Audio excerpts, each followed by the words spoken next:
On February 10th, 2010, in Jacksonville, Florida, a 17-year-old girl named Makia Coney, who attended University Christian School, went to school as usual with her sister.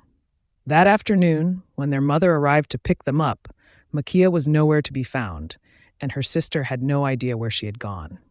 Concerned, her sister searched the entire school premises, but there was no sign of Makia. Her sudden disappearance was deeply troubling because Makia was known to be reliable. She would never disappear without telling anyone. Her mother repeatedly tried calling her phone, but the calls went unanswered. As time passed with no word from Makia, her parents reported her missing.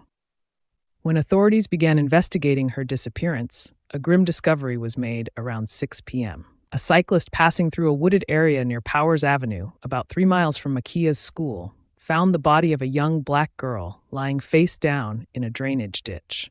The victim was identified as Makia Coney. She had been shot execution style. Her parents were heartbroken upon learning of her murder, and the news sent shockwaves through the community. But who killed this teenage student? This is her story. Makia Coney was born on February 3rd, 1993, in Jacksonville, Florida, to her parents, Willie and Janice Coney. She had a sister named Beatrice. From childhood, Makia was known for her cheerful, ambitious nature and warm heart.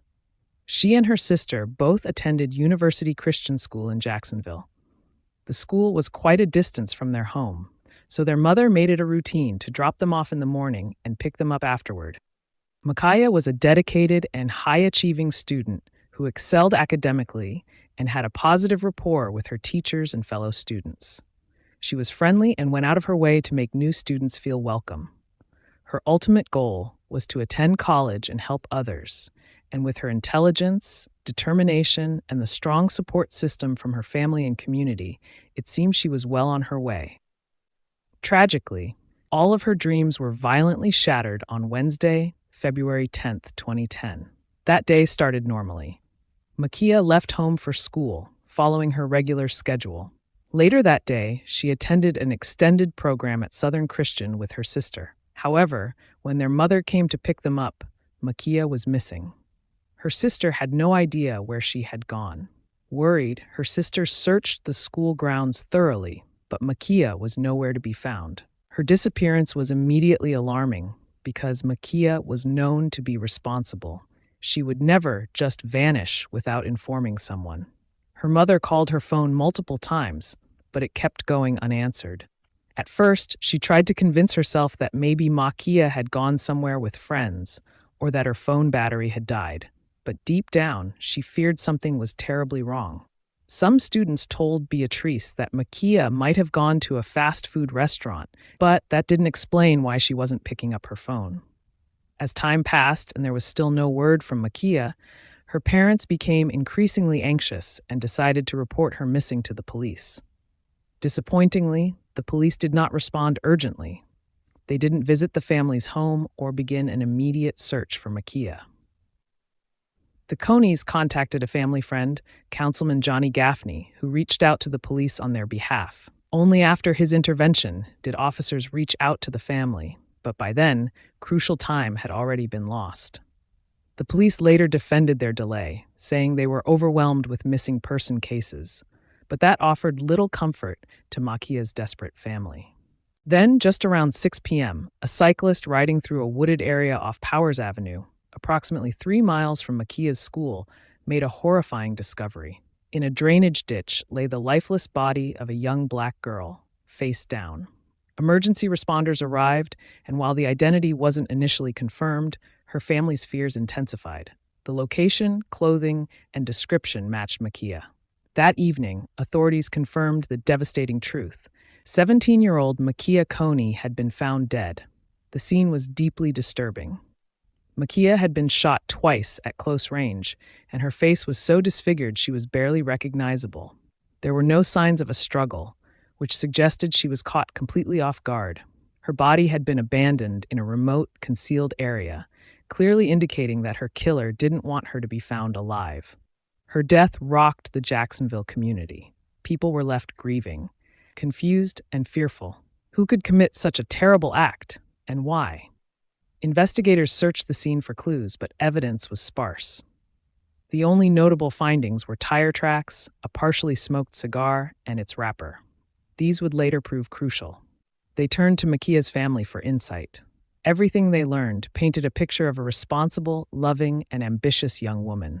There was no indication that she had any enemies or was involved in risky behavior. She wasn't the kind of person to sneak away or cause trouble. Police next visited the school to question students. Everyone spoke highly of Makia. She was kind and well-liked.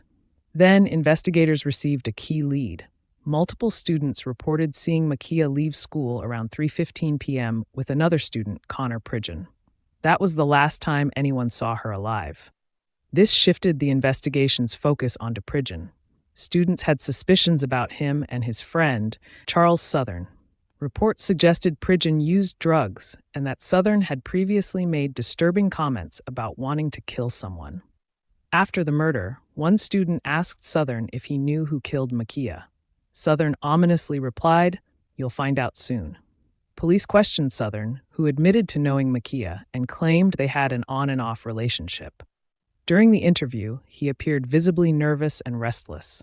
Luckily, University Christian High School had surveillance cameras, and footage from February 10th confirmed that Makia had left school with Pridgeon.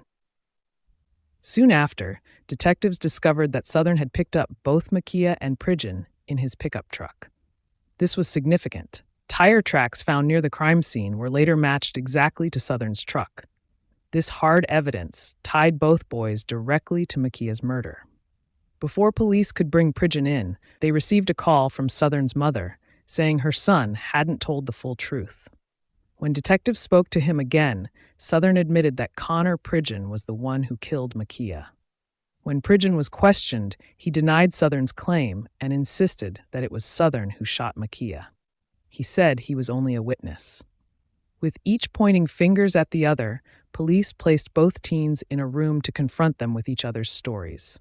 Soon after, both confessed, but initially claimed the shooting was an accident. They said they had taken Makia to the woods to hang out. Southern claimed he pulled out a gun to scare her, and it went off. Pridgeon added that after the first shot, he shot her again to end her suffering. But this narrative didn't hold up. The evidence suggested intentional, cold-blooded murder. When police searched the homes of both boys, they found two .44 caliber revolvers, matching the bullet fragments recovered from Makia's body. These guns had been stolen from a classmate's home. The revelation that Makia had been murdered by two of her classmates was devastating. Boys she had trusted, gone to school with, and walked the same hallways with had taken her life. Although early reports described them as coming from good families, other students recalled dark and troubling behavior, an interest in violence, erratic conduct, and antisocial tendencies. In March 2010, both Charles Southern and Connor Pridgeon were charged with second-degree murder and pled not guilty, awaiting trial in juvenile detention. Then in July 2010, the case took a chilling turn. Southern changed his plea and admitted it was all premeditated. He told detectives that he and Pridgeon had planned to kill someone simply to experience what it felt like. They had dreams of becoming armed robbers and saw this as a twisted trial run. They chose Makia because they knew she trusted them and wouldn't suspect anything. Under the guise of hanging out, they lured her into the woods and then took turns shooting her. Prosecutors later described this as a thrill kill, a murder committed not out of anger, but curiosity and cruelty. In October 2010, both Southern and Pridgeon pled guilty to second-degree murder and were sentenced to life in prison without the possibility of parole. However, in 2017, their sentences were revisited after a U.S. Supreme Court ruling deemed automatic life sentences for juveniles unconstitutional.